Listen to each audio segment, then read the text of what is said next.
सभी को नमस्कार। मिस्टर अमित शर्मा की महाभारत की कविता है, उसकी कुछ पंक्ति आपके सामने सुनाऊंगा। कविता बहुत लंबी है लेकिन समय का अभाव है, शॉर्ट करके सुनाऊंगा।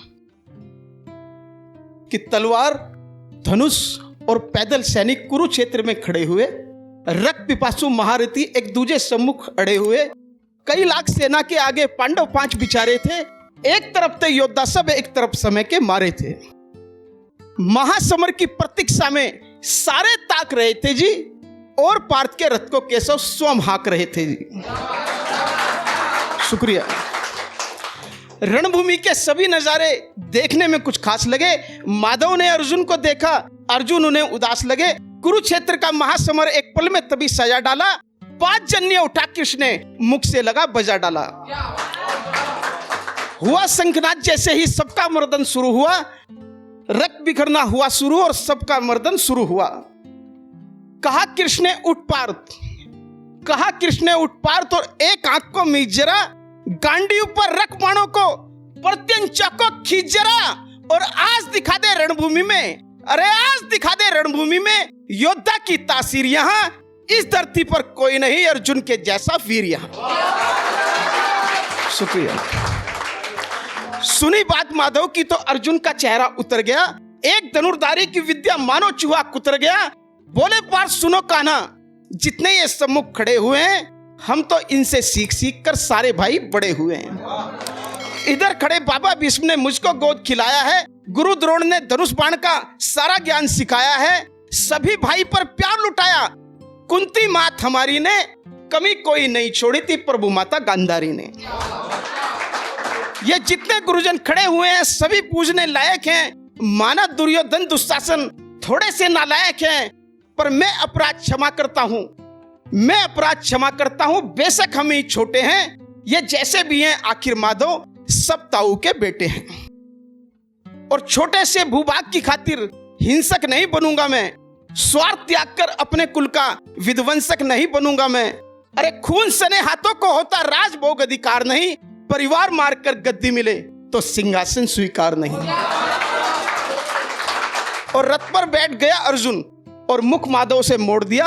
आंखों में आंसू भरकर गांडीव हाथ से छोड़ दिया।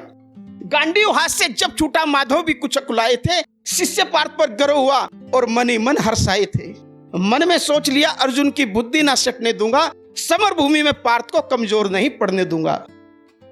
और धर्म बचाने की खातिर एक नव अभियान शुरू हुआ। उसके बाद जगत गुरु का गीता ज्ञान शुरू हुआ। कि एक नजर में रणभूमि के कण कण डोल गए माधव।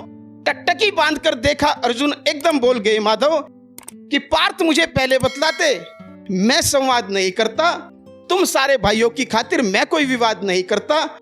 पांचाली के तन पर लिपटी साड़ी खींच रहे थे जो, दोषी वो भी उतने ही थे। जबड़ा भींच रहे थे जो, घर की इज्जत तड़प रही कोई दो टूक नहीं बोले।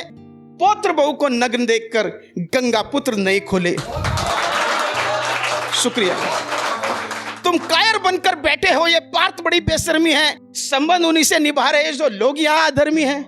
धर्म के ऊपर आज यहाँ भारी संकट है पड़ा हुआ, और तेरा गांडीव पार्थ रथ के कोने में पड़ा हुआ। धर्म पे संकट के बादल तुम छाने कैसे देते हो? कायरता के भाव को मन में लाने कैसे देते हो? हे पांडु के पुत्र, धर्म का कैसा कर्ज उतारा है? सोले होने थे आंखों में पर बहती जलधारा है। गांडी उठाने में पार जितनी भी देर यहाँ होगी, इंद्रप्रस्थ के राजभवन में उतनी अंधेर वहां होगी। अधर्म धर्म की गहराई में खुद को नाप रहा अर्जुन। अश्रुधार फिर तेज हुई और थर थर कांप रहा अर्जुन। और मैं अंतिम चरण में ले आता हूं कविता को, बस खत्म ही कर रहा हूं। अर्जुन भगवान से कहने लगे कि ये मान और सम्मान बताओ, जीवन के अपमान बताओ। जीवन मृत्यु क्या है माधव? रण में जीवन दान बताओ।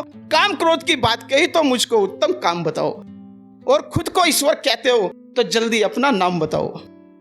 इतना सुनते ही माधव का धीरज पूरा डोल गया। 3 लोक का स्वामी फिर बेहद गुस्से में बोल गया, कान खोलकर सुनो पार्थ, अरे कान खोलकर सुनो पार्थ, मैं ही त्रेता का राम हूं। कृष्ण मुझे सब कहते हैं, मैं द्वापर का घनश्याम हूँ। रूप कभी नारी का धरकर मैं ही केस बदलता हूँ। धर्म बचाने की खातिर मैं अनगिन वेश बदलता हूँ। विष्णु जी का 10वां रूप में परशुराम मत वाला हूँ। नाग कालिया के फन पे मैं मर्दन करने वाला हूँ। बाकासुर और महिषासुर को मैंने जिंदा गाड़ दिया, नरसिंह बनकर धर्म की खातिर हिरण्यकश्यप फाड़ दिया। रथ नहीं कहीं भी चलता है, बस मैं ही आगे बढ़ता हूँ। गांडीव हाथ में तेरे है, बस रणभूमि में मैं लड़ता हूँ। शुक्रिया।